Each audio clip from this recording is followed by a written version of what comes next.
Malam semua para pemirsa, Wan An, Wan An, Pak Johan, semuanya juga ya. Selamat malam. Senang sekali saya bisa bertemu malam ini dengan para pemirsa kembali ya dalam acara mengenal budaya Tionghoa.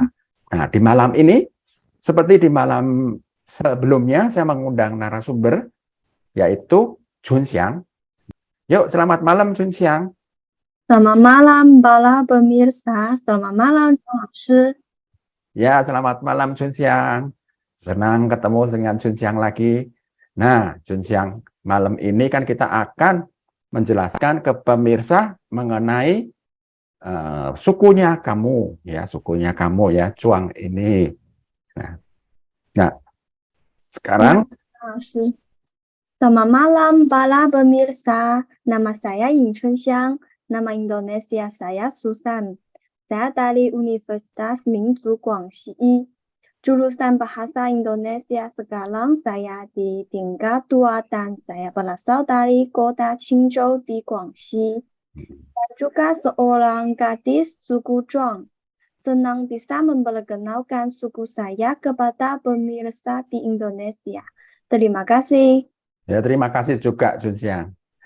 Nah, para pemirsa, Jun Xiang juga sudah mempersiapkan PPT, ya, sudah diberikan kepada saya untuk menjelaskan mengenai sukunya, ya, sukunya Jun Xiang ini, yang suku Chuang. Saya akan mulai share PPT-nya, sementara nanti Jun Xiang yang akan menjelaskan. Ya, sebentar Jun Xiang. Tunggu dulu. Saya harus share dulu.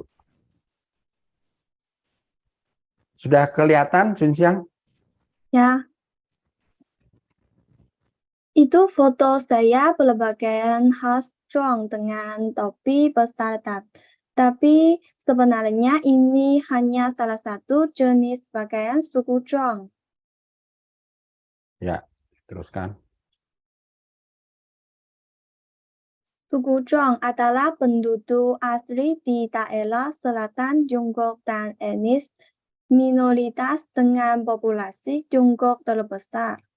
Karena itu, orang-orang suku Zhuang terutama tersebar di selatan, seperti Yunnan, Guangdong, Guizhou, Guangxi. Di gambar di PPT yang berwarna biru paling banyak orang Zhuangnya.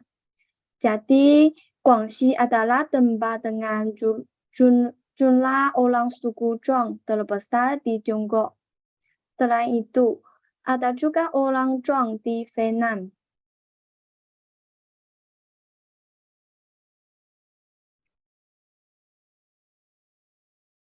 Orang-orang suku Zhuang suka tinggal dekat dengan gunung dan sungai.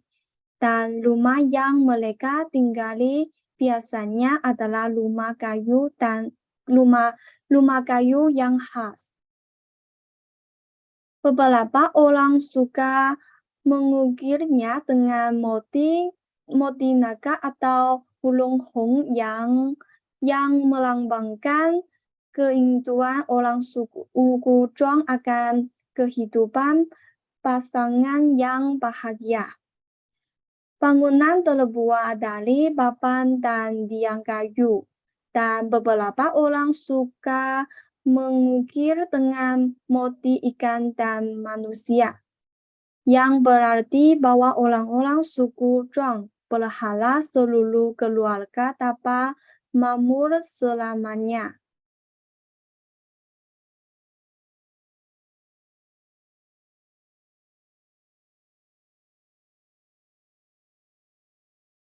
Kostum suku Zhuang sangat istimewa. Ada berbagai gaya. Wanita umumnya berpakaian hitam, merah, biru, gelap, dan sutu serta lengan disulam dengan lengan merah biru. Kaki sedikit lebih lebar. Kepala dibungkus dengan saus bunga dan ada jumpai putih di sisi saus. Kostum suku Zhuang banyak raganya. Tiap daerah memiliki khasnya sendiri-sendiri.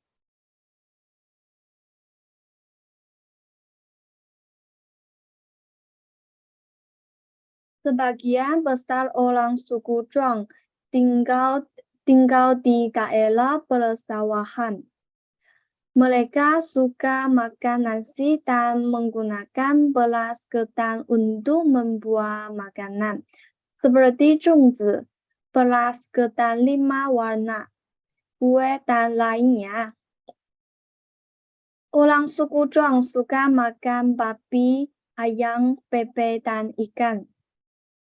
Suku Zhuang adalah sebuah suku yang menghargai budaya, ada banyak adat istiadat dan festival khusus. Berikut ini adalah hari besar suku Zhuang. Di Guangxi, suku Zhuang memiliki festival khusus yang disebut Sanyue Sangge, yaitu festival lagu tanggal 3 bulan 3. Selama festival tersebut, orang-orang suku Zhuang akan melakukan banyak kegiatan menari seperti menyanyi dan menari. Para peserta sebagian besar adalah pria dan wanita muda yang belum menikah. Dan pria dan wanita muda saling berkenalan dengan menyanyi persahutan. Apabila mereka yang saling suka, mereka akan melebarkan bola sulan sebagai tanda jadi sebagai janji. Saya akan menjelaskan mengenai bola sulan di akhir PPT. Upacara lamaran dan pernikahan pria dan wanita Zhuang sangat istimewa. Seringkali dalam bentuk melebar bola sulan, membenturkan telur, memukul lesung kayu, dan lain-lain. Festival musim semi atau Imlek. Saat Imlek, wanita Zhuang membuat berbagai mie dan kue dari beras.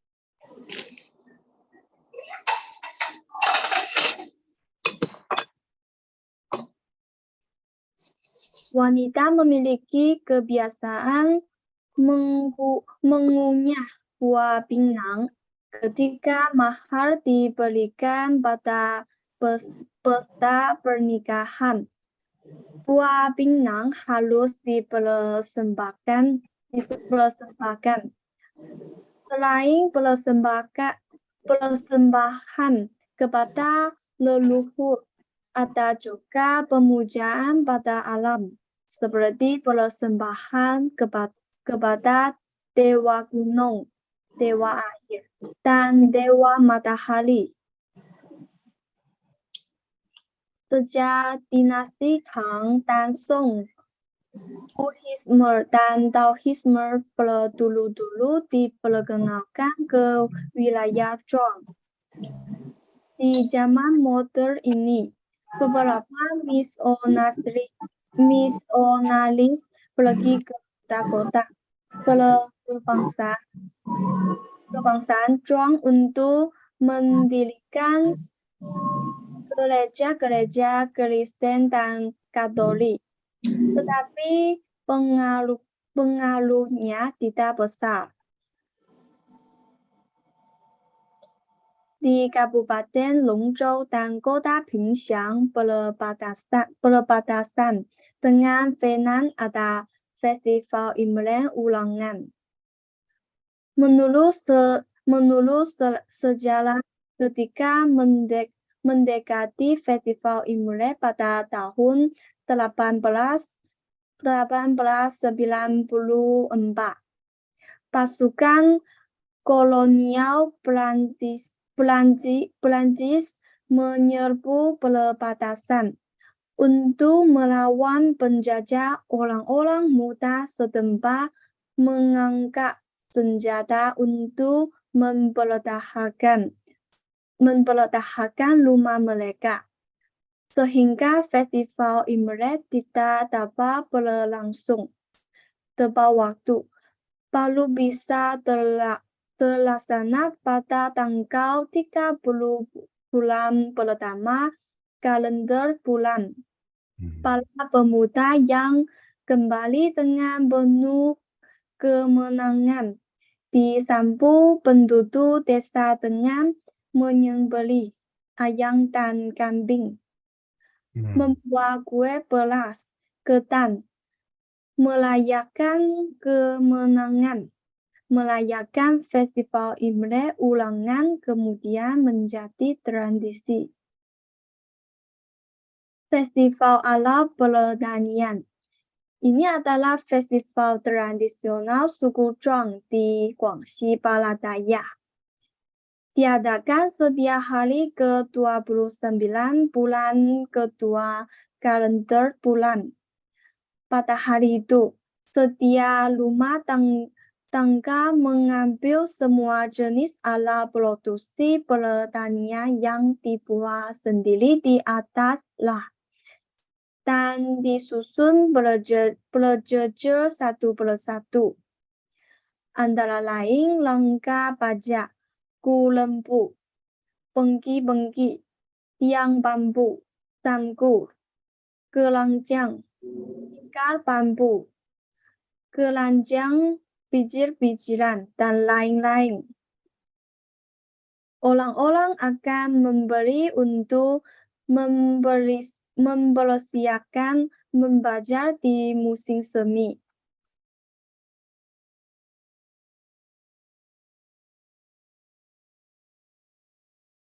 Festival bunga. Menurut cerita layak, Liu Jia adalah leluhur suku Zhuang, lahir dari bunga.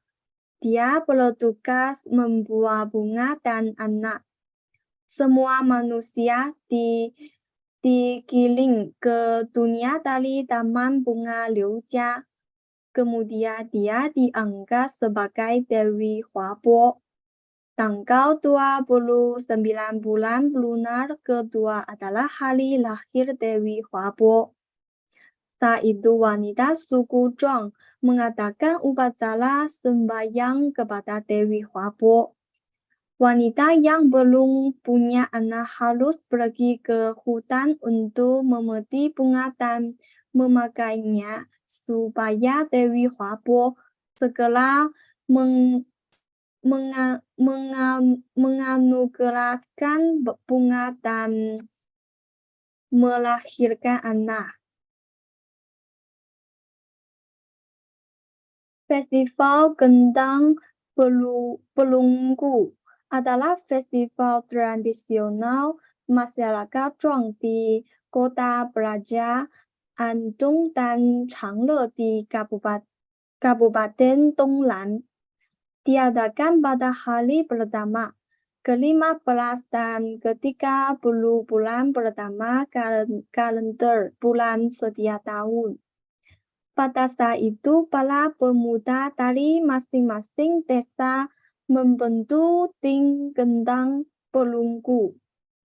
Membawa gendang pelunggu tersebut ke puncak gunung dekat desa. Menggantungkannya pada bingkai kayu. Menabuknya untuk memuja leluhur. Lalu kemudian diadakan lomba gendang. Pemenangnya adalah yang paling nyaring merdu, cepat dan tahan lama. Lomba sering berjalan sepanjang malam. Akhirnya orang-orang makan bersama dengan nasi pangsit dan makanan lain yang dibawa dari rumah. Nyanyian dan tawa menggema di seluruh lembah. Terakhir, saya ingin menjelaskan tentang bola sulam. Bola sulam suku Zhuang adalah tradisi khas suku Zhuang. Bola ini sudah memiliki sejarah lebih dari 400 tahun yang lalu. Sejak muncul di akhir dinasti Ming dan awal dinasti Qing. Menurut catatan sejarah, waktu itu pria dan wanita muda di Guangxi menyanyikan lagu-lagu raya tentang cinta dalam kelompok di pegunungan. Mereka memetik bunga dan tanaman di pegunungan lalu diikat dengan rotan. Bola bunga dilebarkan ke orang yang dia sukai, dan kemudian bola bunga ini berkembang menjadi selendang sutera yang disulam dengan tanda cinta seperti telatai dan bebek mandarin. Terakhir, bola ini berkembang menjadi bola sulaman jarum hingga saat ini. Bola yang awalnya sebagai tanda cinta kepada pemuda suku Zhuang, akhirnya menjadi oleh-oleh wisata khas Zhuang. Jadi jangan lupa kalau ke Guangxi beli oleh-oleh bola sulam. Ya. Demikianlah penjelasan saya mengenai suku Zhuang secara sekilas.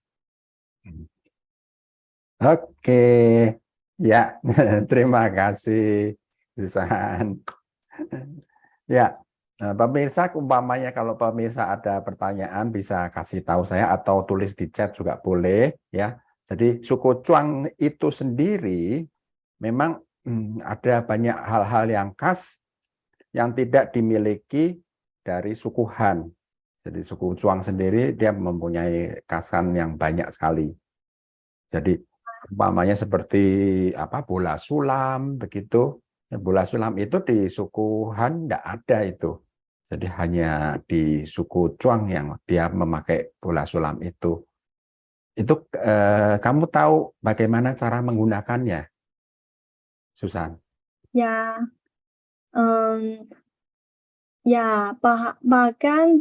bahkan dulunya tahun baru suku Zhuang lebih dahulu sebulan daripada tahun baru Imlek. Oh iya. Ya, biasanya di tanggal 1 bulan 12 kalender bulan. Tetapi karena pengaruh budaya Han yang semakin kuat, akhirnya menjadi berbarengan dengan Imlek. Akhirnya semuanya jadi Han ya? Ya.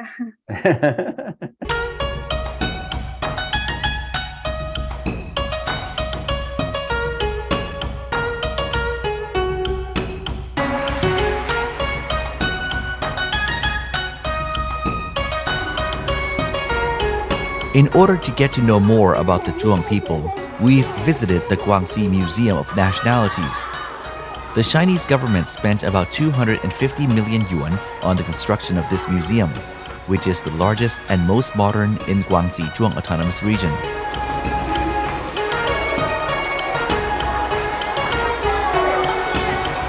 The Guangxi Museum of Nationalities displays the cultures of the 12 indigenous ethnic groups in Guangxi. It also houses countless artifacts.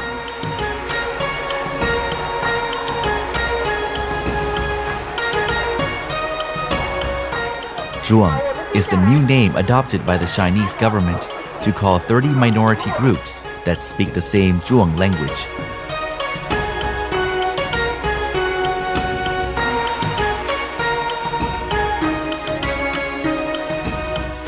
The Zhuang use the Taigadai language family, which is spoken by various groups in southern China, including Vietnam, Laos, Thailand, Myanmar, and the state of Assam in India.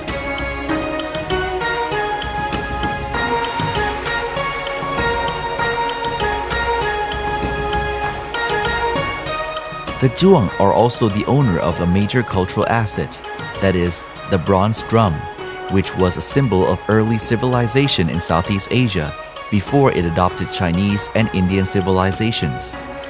The bronze drum has also become a common identity found widely in the mainland and islands in the ASEAN region.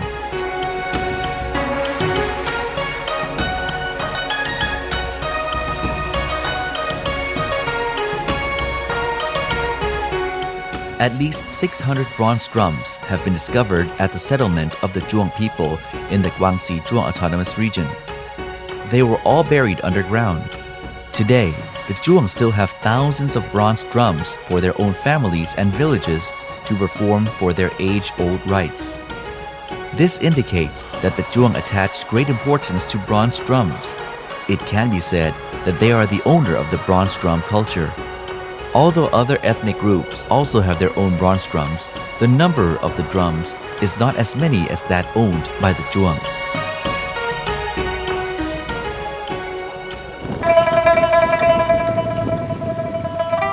On the limestone valley along the Mingjiang riverbank, these paintings were created by the Zhuang in ancient times.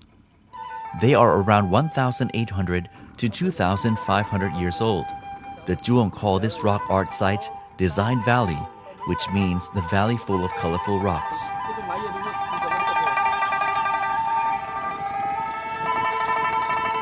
There are similar paintings found in 70 areas in Guangxi within a radius of 200 kilometers. But the color paintings here are the largest of all, and they are also recognized for their beauty. The largest rock painting here is 44 meters high and 170 meters long. It comprises 1,900 images featuring various postures of humans. The sizes of paintings are varied, ranging from 30 centimeters to 3 meters. The paintings of bronze drums have also been found here. They are believed to have been used in the rites related to local beliefs. These paintings provide us with knowledge about the formation and development of the old culture of the Zhuang people. This culture influences the local beliefs that have been passed on to the present generation. Ya, itulah sekilas mengenai sejarah suku Zhuang. Jadi sejarah suku Zhuang sendiri sudah lama sekali ya, 2.500 tahun. Dan mereka sudah gambar-gambar di situ. Sudah ada gambar gendang perunggunya di sana juga. Nah, sekarang kita akan masuk ke acara untuk belajar bahasa Zhuang. Saya mau meminta beberapa sukarelawan untuk ikut belajar sama Susan. Sudah kelihatan, Junsia? Ya.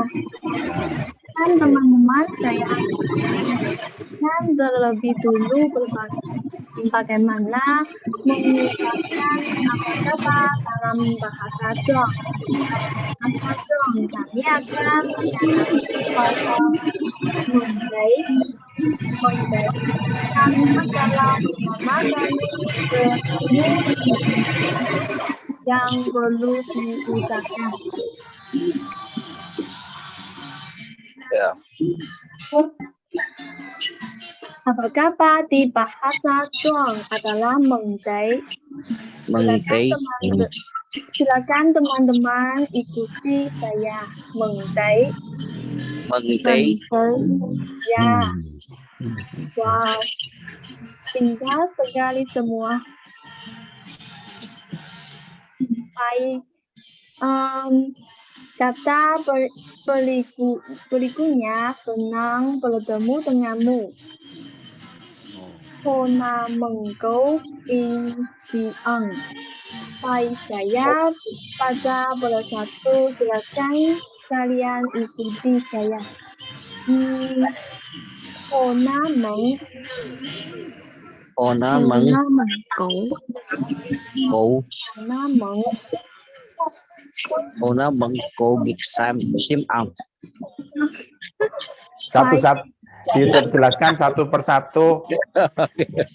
Dijelaskan satu persatu. Sun Xiang. Hồ na mừng cổ bi sim ăn. Nah, kamu jelaskan honat meng apa artinya? Nah, apa? Yang berikutnya adalah makan. Biasanya ketika memanggil orang lain untuk makan bersama, kita akan mengadakan bahwa denha. Siapa yang menjawabnya? Denha. Kenha. Denha. Ya. Bagus. Kenha.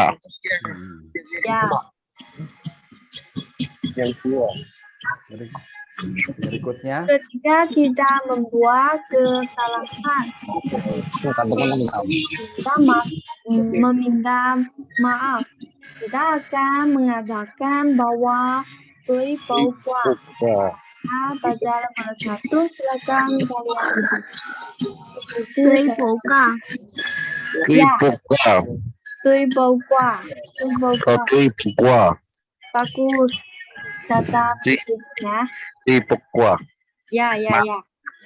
Bagus. Có thù năng nữa. Các người ta grab đi.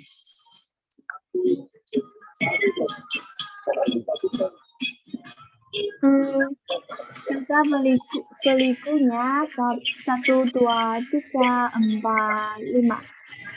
1. Eat.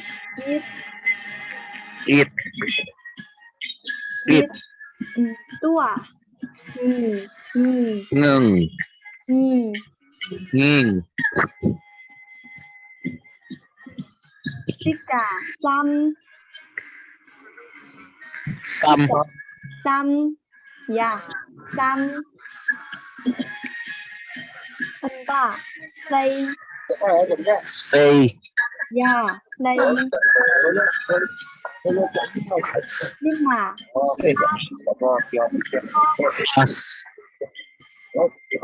Has. Ya. Bagus. Oke, berikutnya. Sekarang saya inginkan Kakak Yunas untuk baca dari 1 sampai 5. Oke?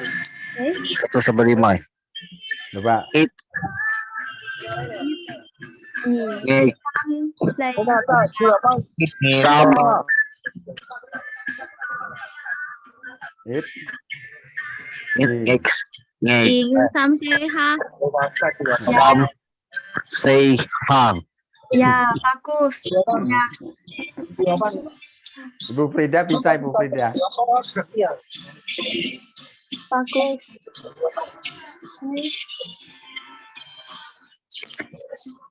Berikutnya adalah kata ini Toje Meng.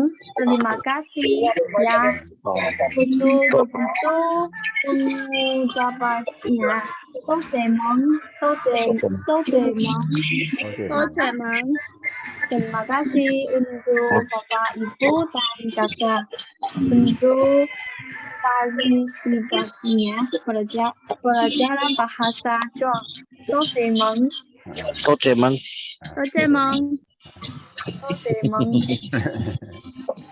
Ya, kalau dilihat-lihat kalau didengar itu agak mirip dengan bahasa-bahasa Kanton ya. Bahasa Guangdong itu agak mirip juga seperti bahasa Guangdong. Kalau kita mengucapkan terima kasih, tose. Nah, terus gitu kalau 1, 2, 3 adalah yat yi samse emlok cat pat kau sap. Nah, Ya. Cuma bedanya kan kamu pakai ha ya.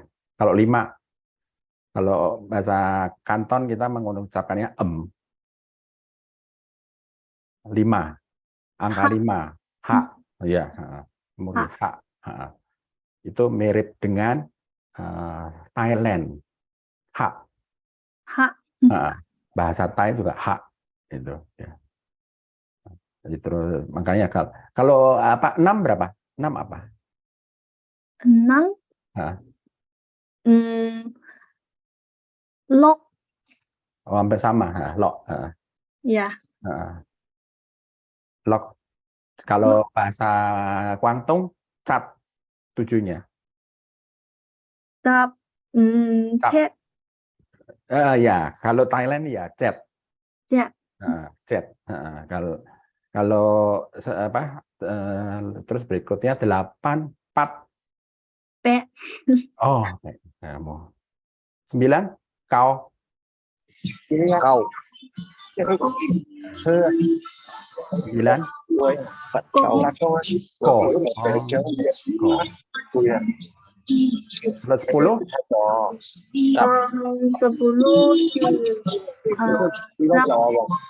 sap ya. Oh, bukan sap ya. Kalau Kanton dia sap. Sap yi. Oke, ya terima kasih. Terima kasih loh Pak Yonas ya. Terima kasih Pak, sama-sama. Terima kasih. Nah, itu sekilas mengenai bahasa suku Chuang. Ya, bahasa suku Chuang itu seperti itu. Jadi ya kata si Chen Fei juga seperti HK. HK. Iya memang saya bala HK saya nggak begitu tahu. Kalau Minan ini hampir sama juga Minan. Inji Samsi. Nah, kalau Minan. Ya, Minan itu bahasa Hokkien, Fujian. Nah, itu Minan. Ya, kalau gitu kita akan teruskan acara kita dan kali ini kita akan mau mengajak teman-teman kita ini untuk jalan-jalan ke tempat yang pernah dikunjungi oleh Jun Xiang. Itu adalah Guilin. Ya, Guilin itu dia pernah ke sana.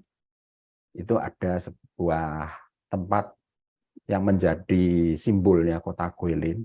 Ya, nanti kita akan ke sana. Tapi sementara itu saya akan putarkan dulu sebuah lagu, ya, sebuah lagu dulu untuk kita lihat bersama.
唱呀好茶饭嘞，唱呀唱起山。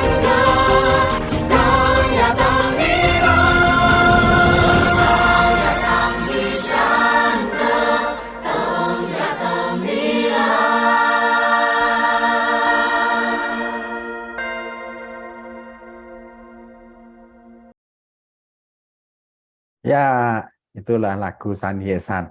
Ya, San Ye-san kalau dibuat suku Chuang lebih penting daripada Imlek. Ya, tanggal 3 bulan 3. Tanggal 3 bulan 3-nya itu bulan 3 lunar ya. Jadi bukan bulan 3 Maret, tapi 3 untuk penanggalan bulan. Ya,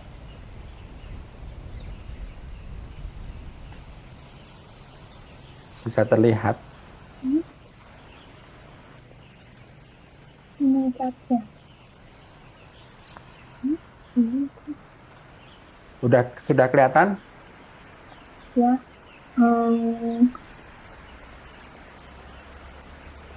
Beliku adalah salah satu tempat pemandangan paling terkenal di Guilin, yaitu Taman Gunung Gajah.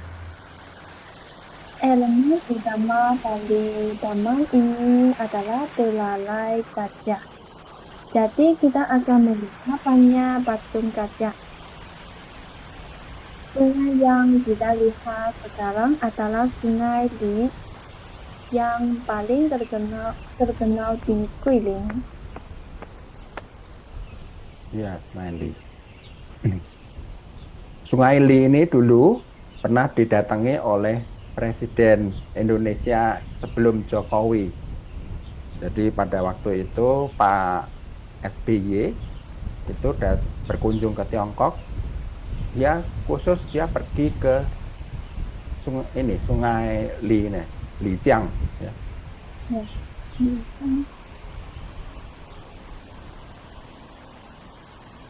Bahkan dia membuat sebuah lagu di sini.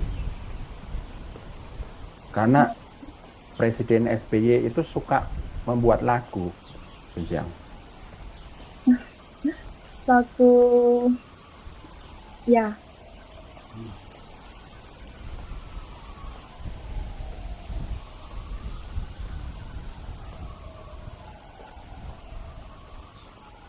Di sini kita bisa melihat Bukit Belayar Gajah.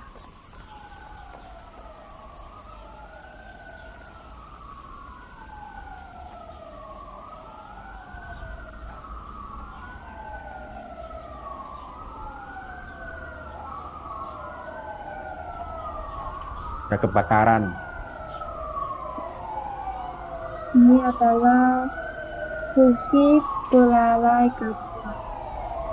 Penduduk gunung ini sangat mirip dengan gajah yang meminum air Sungai Li dengan hidungnya, sehingga dikenal sebagai Bukit Belalai Gajah.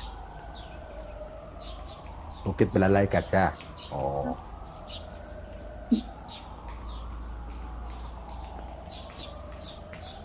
Nah, itu ya. Ya. Ini adalah tempat terbaik untuk melihat Bukit Belalai Gajah dan berfoto.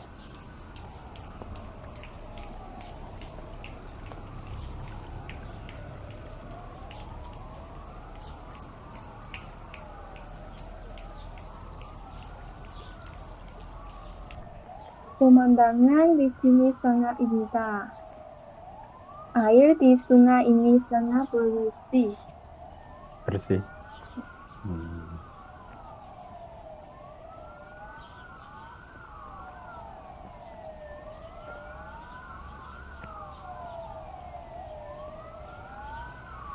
Ada perahu wisata tidak?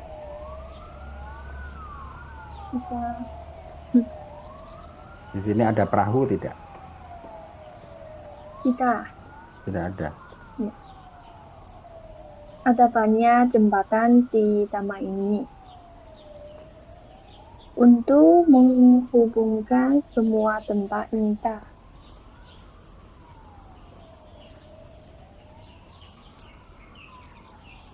Itu patung gajah.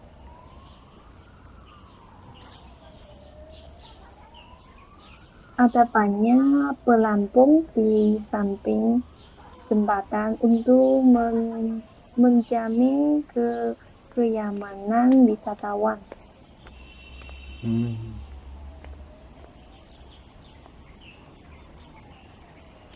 sungai ini sangat luas.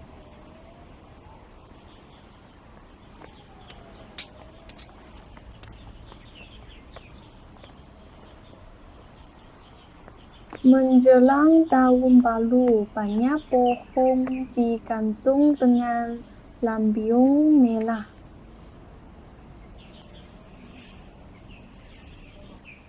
Itu bola sulam. Tenda bantuan.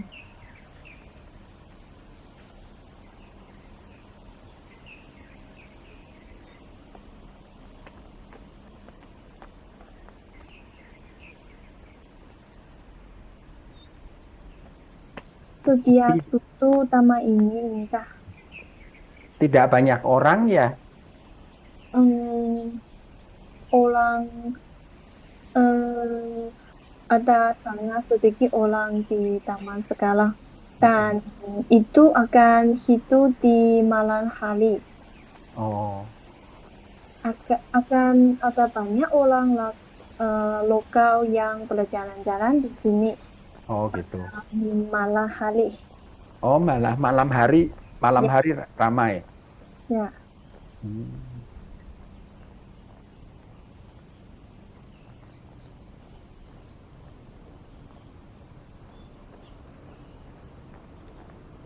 Ada banyak kursi dan meja batu di sebelahnya untuk wisatawan beristirahat. Istirahat. Oh, ini apa ini? Tempat harapan. Oh, gantungan harapan. Ya, banyak wisatawan akan menuliskan keinginan mereka di papan kayu dan menggantungnya di sini. Hmm. Kamu dapat berdoa untuk kesuksesan pernikahan atau pekerjaan kamu. Hmm. Atau kamu dapat mendoakan kesehatan keluarga dan teman-temanmu. Oh, Ada patung gajah di tengahnya yang terlihat sangat suci. berarti ini harus beli dong ya. Gantungannya itu beli. Beli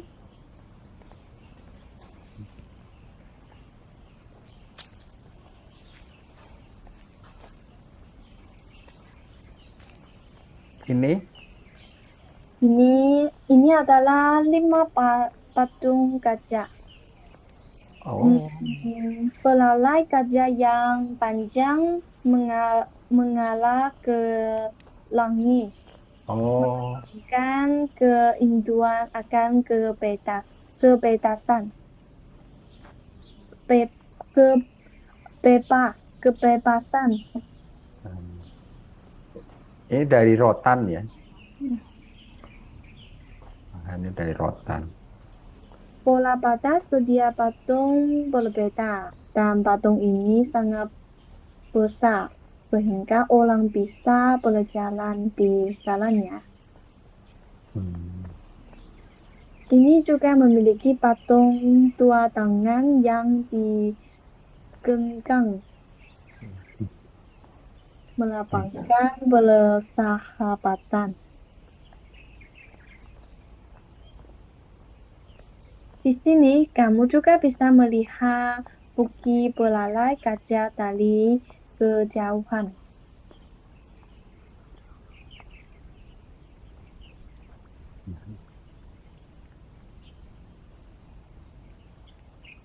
Ya, oke.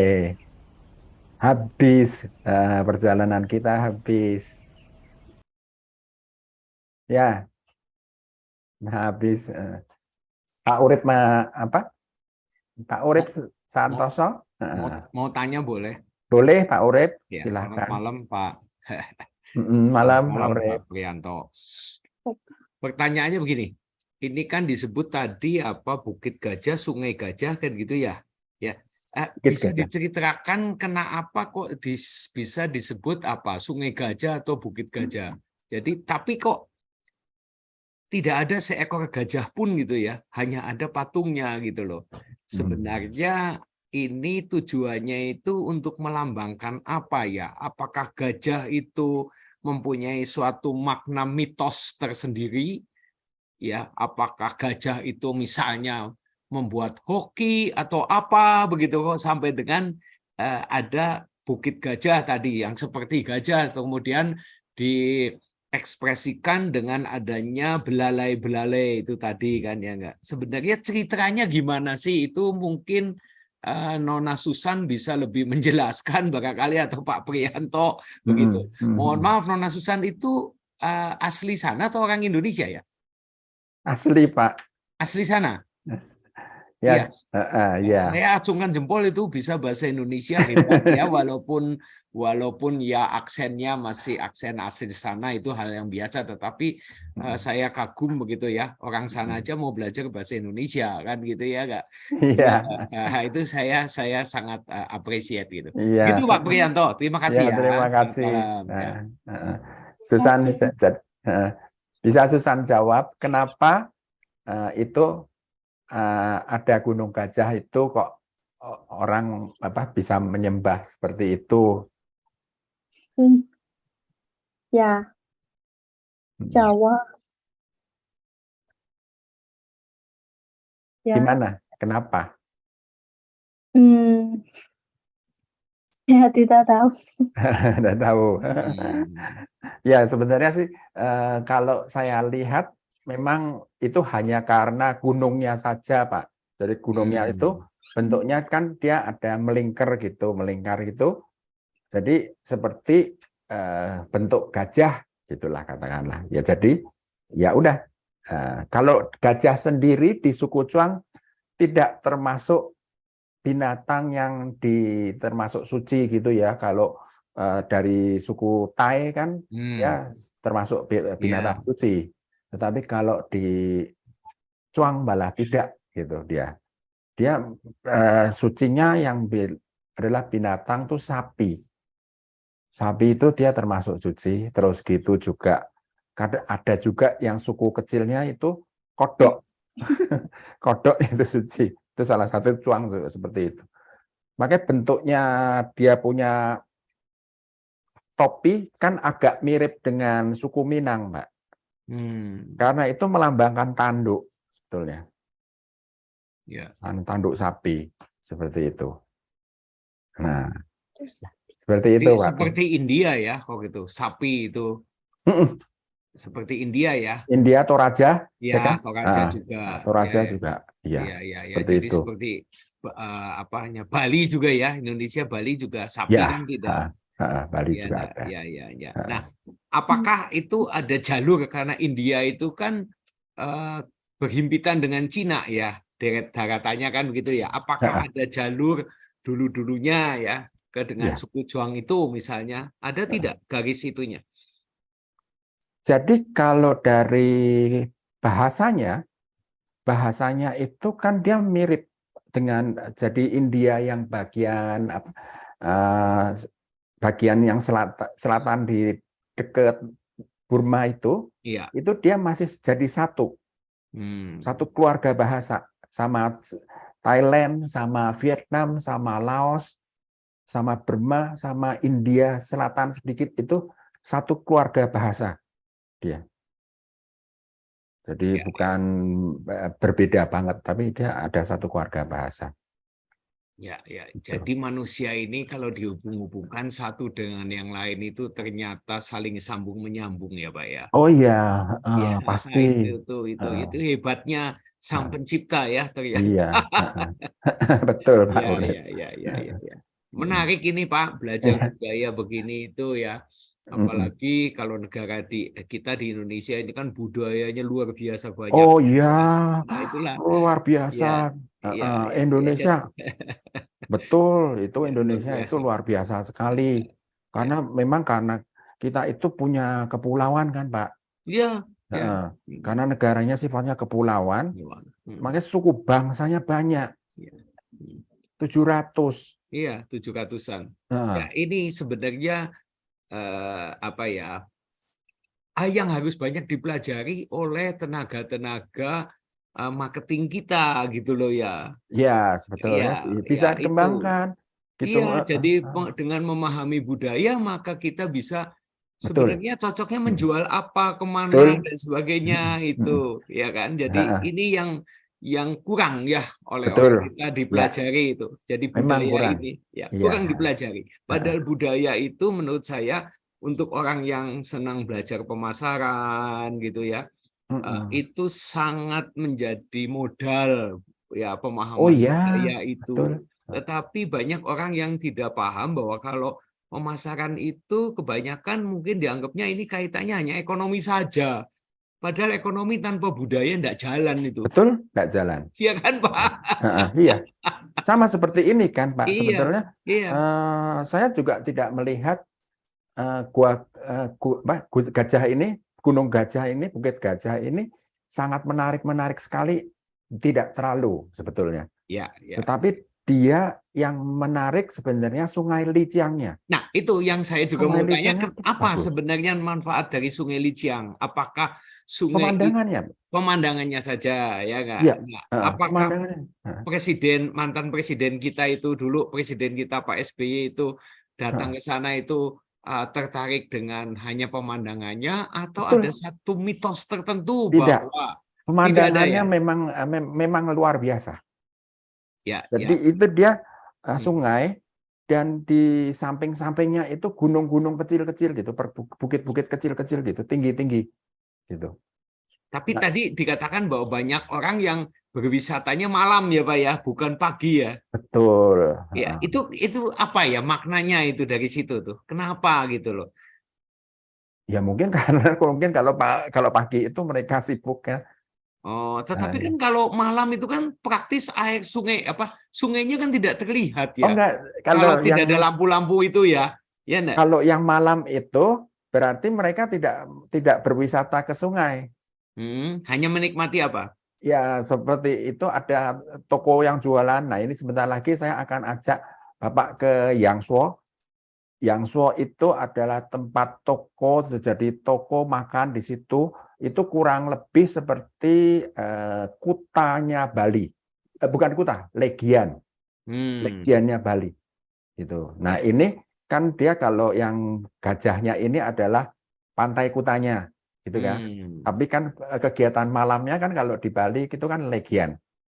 Ya, ya, Nah, ya. itu kalau di Guilin di Yangshuo-nya itu. Yangshuo-nya itu di malam hari.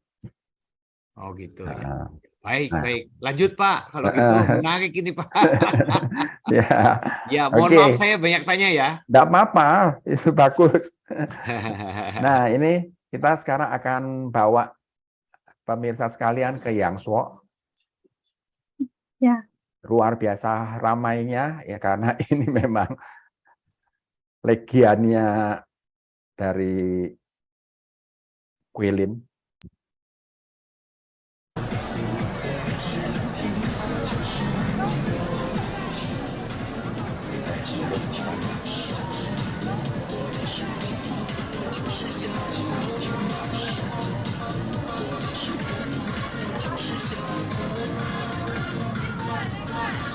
Ini adalah toko kue.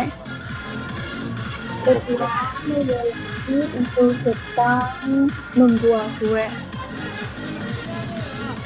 Pengunjung kebanyakan ditunggu dengan meminta kayu. Mereka berlihasan bahagia. Tumbuk itu membuat seperti ketan. Jadi kebiasaan orang sana membuat ketan.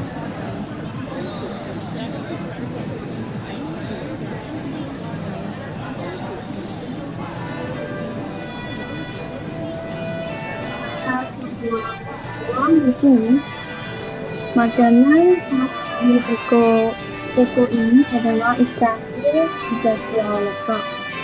Ia kami memiliki kesempatan untuk datang ke sini halus makan ikan bi.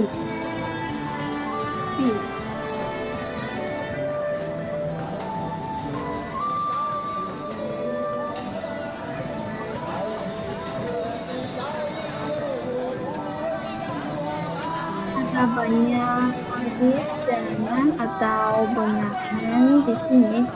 Jadi nyanyian di ini tidak punya. Atau di jalan.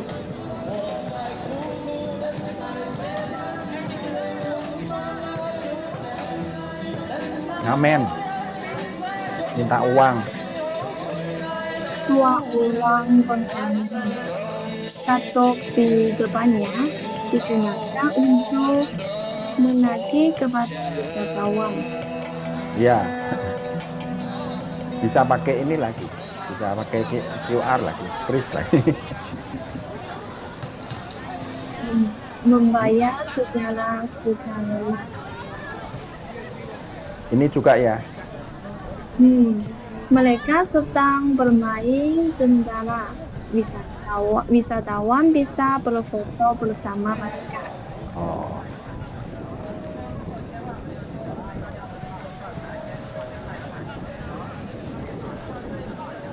Itu ada Kentucky.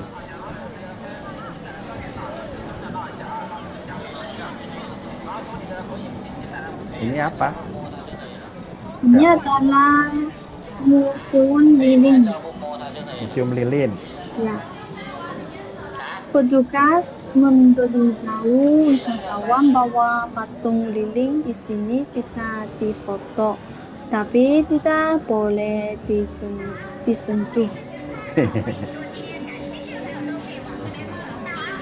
Patung lilin wanita cantik ini bergelak, hampir digila orang asli. Ini jual apa? Wanita tua ini menjual alat musik tali kayu.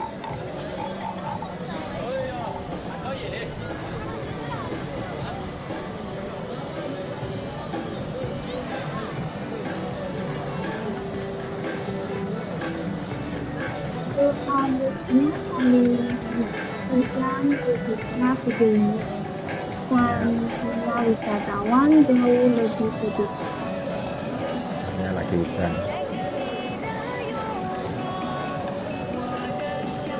Ya, buatannya bagus. Itu ada sana hidup. Oh, laser.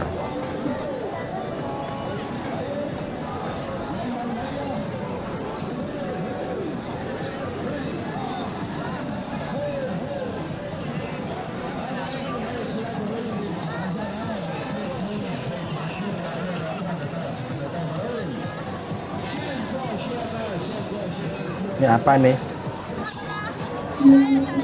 Ini adalah toko membersihkan telinga. Oh, korek kuping. Tanda ini bertuliskan di seluruh dunia. Warisan budaya bukan benda. Tapi saya perlu mengetahui. Ada juga toko kue dekat.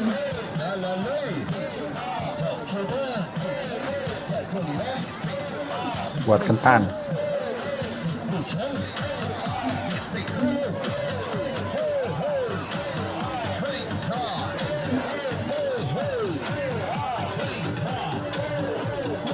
Ada banyak jenis kue,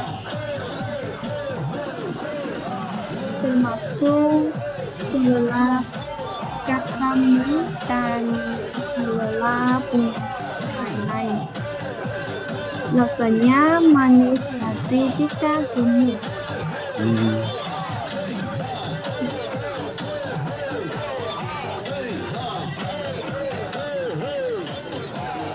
Ada banyak toko kue di sini. Dan ada orang yang memakai etnis di pintu untuk menarik wisatawan. Pakai baju cuang supaya orang-orang datang.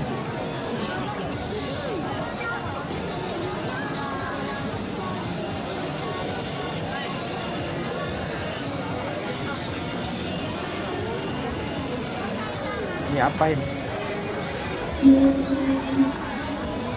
tulang hewan dan jamur Oh, ukiran tulang.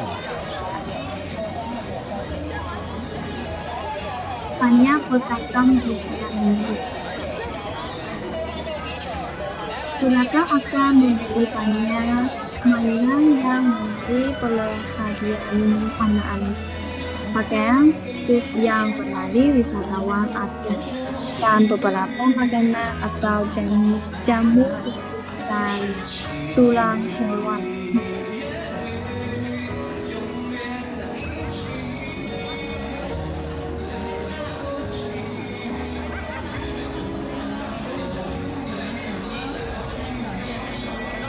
Ada toko Bihun Guling di sini. Bihun Guling sangat lega. Bihun di sini lebih kental dari bihun Indonesia. Ini lukisan jalanan. Hanya butuh 3 menit untuk melukis potret orang wisatawan ke dalam mangkuk.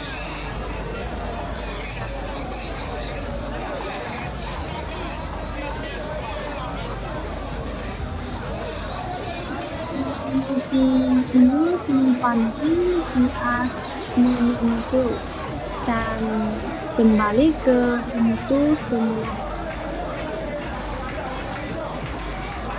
Mainan membangkang.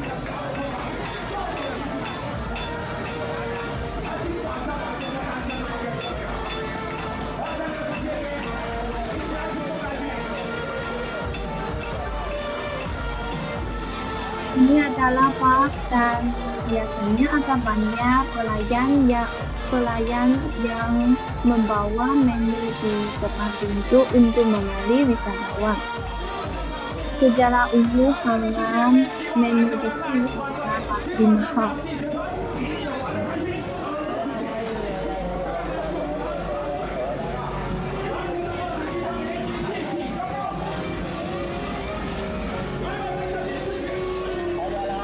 Toko buah segar ini juga mahal karena sudah dihitung dan diberi.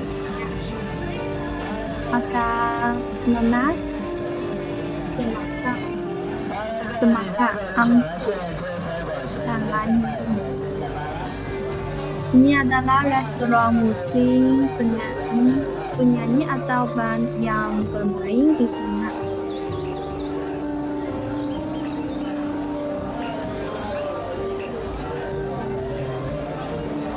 Ini adalah depan makanan. Tahu goreng dan bubur millet. Ini adalah ayam gulung dan ikan gulung.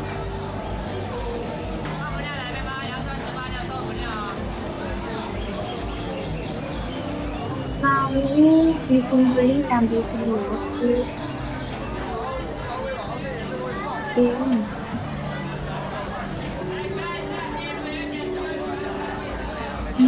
goreng, bihun goreng dan nasi goreng di sini.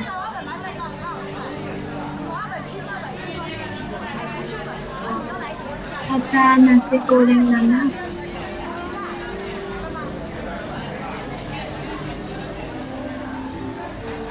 Sedap.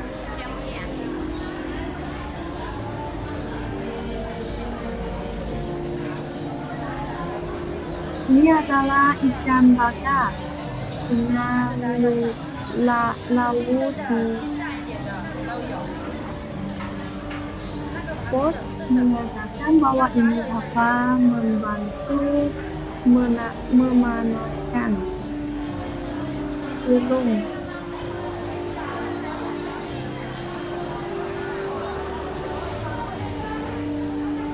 Gelang.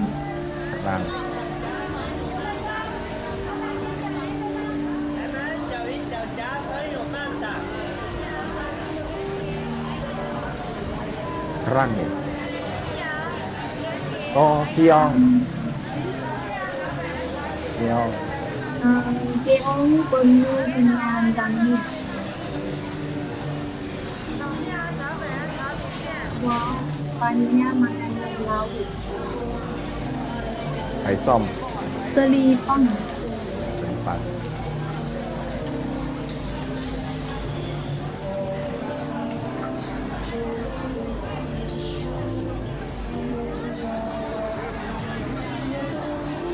Sate, Wah,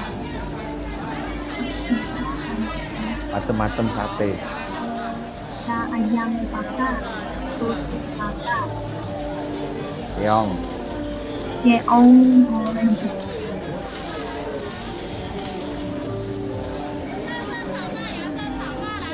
ini tahu goreng, tahu goreng.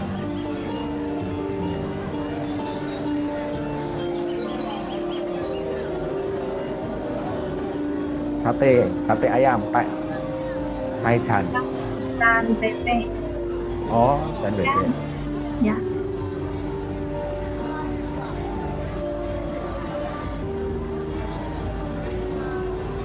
Di sini juga ada banyak toko khusus, toko kerajinan tangan yang dapat dibeli wisatawan sebagai souvenir. Produk pendidikan dijual di sini. Oh, buat belajar.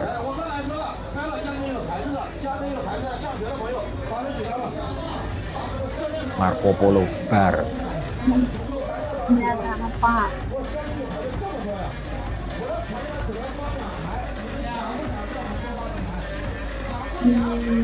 Dia menarik dan dapat menjadi wisatawan.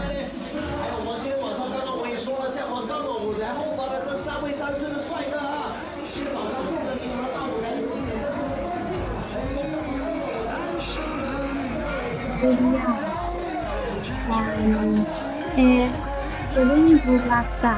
Oh ya, es krim.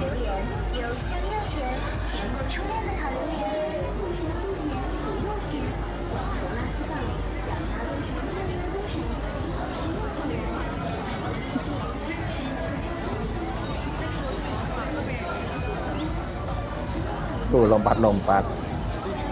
Ya.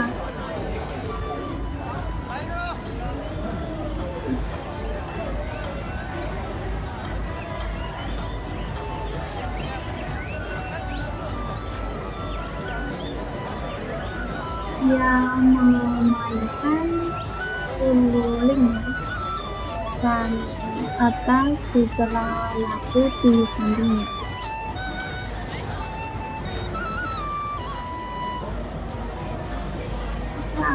Ada banyak restoran dari seluruh dunia untuk memenuhi selera wisatawan dari seluruh dunia.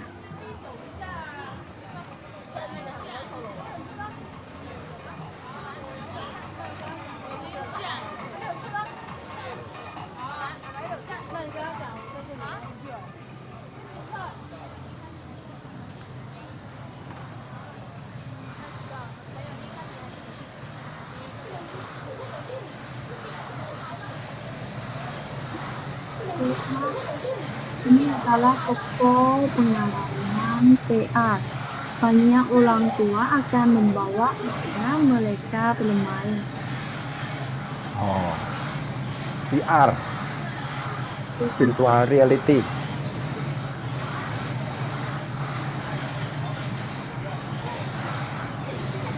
Oke, ya, kita berhenti di sini. Ya, ya demikianlah para pemirsa semua, kita sudah tadi jalan-jalan di kota Yangshuo. Ya. Ya. Itu adalah salah satu tempat yang paling ramai juga di Guilin. Kalau kita ke Guilin nanti pasti akan diarahkan juga ke Yangshuo pada malam hari, karena di situ pusatnya, ya, seperti yang saya katakan, legiannya Guilin, ya seperti itu. Nah, di sini ada pertanyaan, apakah suku Chuang juga suka minum bir seperti kebiasaan masyarakat? mungkin suku Chuang Hejiu mah. Suku Zhuang, ya, suka heju, suka minum. Suka minum. Ya. Jadi tapi Pak He semua, Putau Jiu还是那个白酒、米酒， Oh, Baijiu. Oh, jadi arak, belah, arak, ya. Dia, halal. mereka minum arak. Arak itu lebih berat lagi. Ya. Ya, tengnong. Bukan seperti biju. Apakah setiap malam seramai itu? Ya. Kalau sebelum COVID, ya seramai itu. Ya. Kalau sekarang juga ramai karena wisatawan lokal. Jadi walaupun di Tiongkok itu ada COVID, ya, itu karena kebijaksanaan lockdown dari negaranya, jadi dia punya wisatawan di dalam negeri sendiri, muter-muter di dalam negerinya. Jadi mereka tetap ramai, walaupun tidak seramai dulu waktu dibuka. Waktu dibuka pertama kali turis asing bisa masuk. Nah sekarang turis asing bisa masuk lagi ke Tiongkok.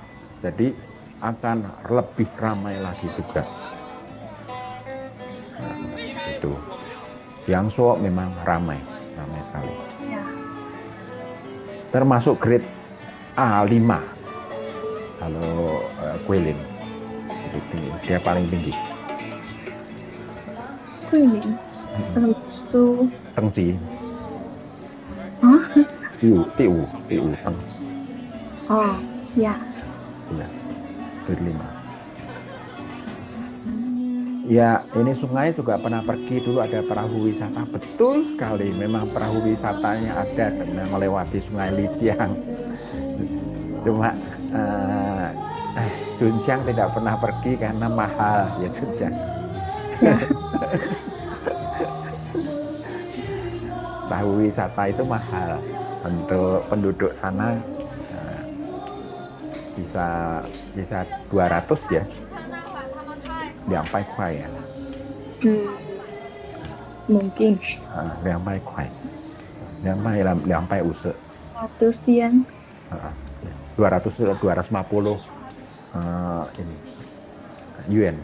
Jadi sekitar 500.000 untuk naik kapalnya. Sangat mahal. Apakah suku Chuang ada yang menjadi pejabat tinggi atau menjadi reputasi? Pejabat tinggi ada di dalam negeri, tapi kalau reputasi internasional, 有没有啊？庄主有没有一个人那个有名的在那个世界？庄主，saya tidak tahu. Tidak tahu ya. Saya juga tidak pernah mendengar. Tapi kalau pejabat negeri ada, pejabat negeri dalam negeri ada.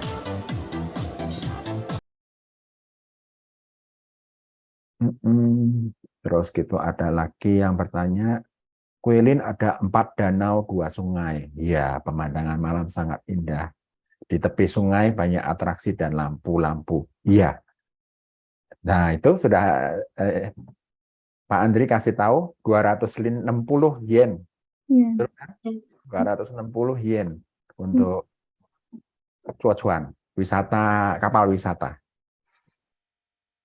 260 yen berarti 650.000 rupiah. 650.000 rupiah. Termasuk mahal. Ya, termasuk mahal. Mungkin kita juga kalau saya bisa mengerti kamu tidak pergi. Karena kalau saya juga mungkin disuruh untuk wisata perahu dengan harga 650.000 di Indonesia, mungkin saya juga mikir-mikir. Saya juga, 我也是感觉到那个很贵嘛。Saya merasa mahal sekali. 150.000.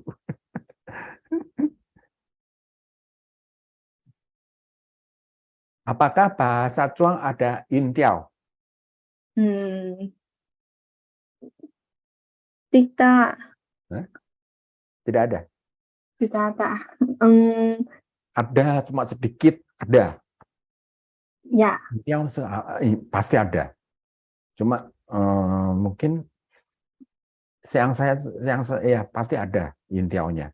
Karena dia mirip bahasa Kanton, Guangdong. Guangdonghua也是有 Yuntiao. bahasa Zhuang lebih seperti Thailand. Oh, lebih seperti Thailand ya. Oh. Ya, ya.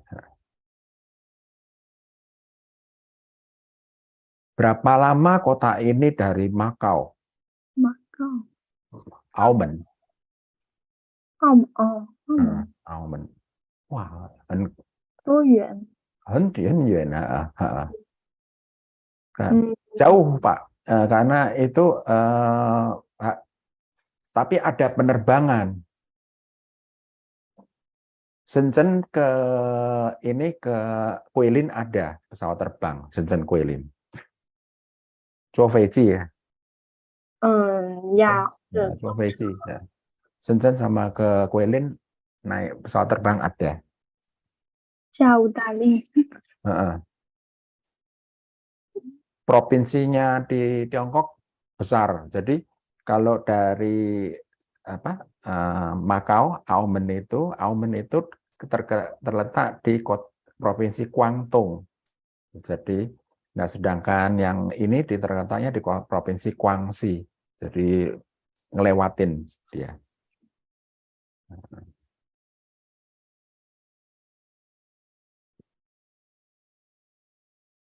Ya, seperti itu. Oke. Ya, baik. Tidak terasa ini kita sudah sampai jam 8:30. Ya, 8:30. Jadi rasanya kita sudah mengajak para pemirsa kita untuk jalan-jalan jauh ya. Ya, terima kasih semua atas kehadirannya di malam hari ini. Semoga hari ini bisa membawa pengetahuan kepada para pemirsa, dan kehadirannya juga saya ucapkan terima kasih. Juga terima kasih ke Junxiang karena sudah memberanikan diri untuk tampil ya. Jadi hal ini yang jelas adalah bisa saya memberitahukan ke pemirsa bahwa bagaimanapun juga Junxiang juga merasa takut juga untuk menceritakan hal ini kepada kita, karena dia harus menceritakan dalam bahasa Indonesia, bukan bahasa Mandarin. Kalau pakai bahasa Mandarin tidak soal, tapi kalau pakai bahasa Indonesia ya takut. Ya, baik, demikianlah para pemirsa. Terima kasih atas kehadirannya. Sekali lagi, kita akan bertemu lagi bukan seminggu, tapi 2 minggu, karena seminggu depan adalah Kuoknien, tahun baru Imlek minggu depan. Jadi saya harus skip 2 minggu. 2 minggu kita akan bertemu dengan 2 orang dari mahasiswa Tiongkok ini, dan dia akan bercerita mengenai pengalaman dia melewati tahun baru Imlek di Tiongkok. Jadi bagaimana orang-orang Tiongkok itu melewati tahun baru Imleknya. Saya sendiri sudah minta kepada mereka, coba kamu rekam apa yang terjadi di keluargamu pada saat melewati tahun baru Imlek. Ya, demikian semuanya. Terima kasih dan sampai jumpa lagi. Sampai jumpa.